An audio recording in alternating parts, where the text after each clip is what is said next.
কেন আটকানো হলো? সাংবাদিকদের গাড়ি কেন আটকানো হলো? সাংবাদিকদের গাড়ি কেন আটকানো হলো? ভোট কভারেজ করছিল সাংবাদিক, ভোট কভারেজ করছিল সাংবাদিকরা ইলেকশন কমিশনের অর্ডার নিয়ে অনুযায়ী। কেন আমাদেরকে গাড়ি আটকানো হলো? কেন আটকানো হলো এতগুলো চ্যানেলের গাড়িকে? আপনি এই প্রশ্ন উত্তর দিন আগে। কেন কেন আটকানো হলো আমাদের গাড়িগুলোকে? কেন আটকানো? কে অর্ডার দিয়েছে? কার অর্ডারে চলছে এরকম? কে অর্ডার দিয়েছে? কার নির্দেশে চলছে এরকম ভাবে? আমাদেরকে কিভাবে আটকানো যায়? আমাদেরকে কিভাবে আটকানো? সাংবাদিকদের গাড়ি কিভাবে আটকানো যায়?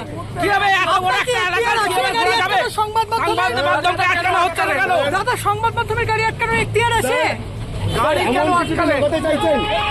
আপনার পছন্দের মোবাইল হ্যান্ডসেট ক্রয় করতে আসুন এক্সক্লুসিভ শোরুম রনি টেলিকম। এখানে টিভিএস, বাজাজ ও স্যামসাং ফাইন্যান্সের মাধ্যমে Oppo, Vivo, Realme, MI, OnePlus, iPhone কিস্তিতে মোবাইল পাওয়া যায় এবং পুরনো মোবাইল এক্সচেঞ্জ করা হয়। আমাদের ঠিকানা ভরতপুর বাজার আলিয়া হাই স্কুলের সন্নিকটে, ভরতপুর, মুর্শিদাবাদ। মোবাইল নম্বর 8170880886।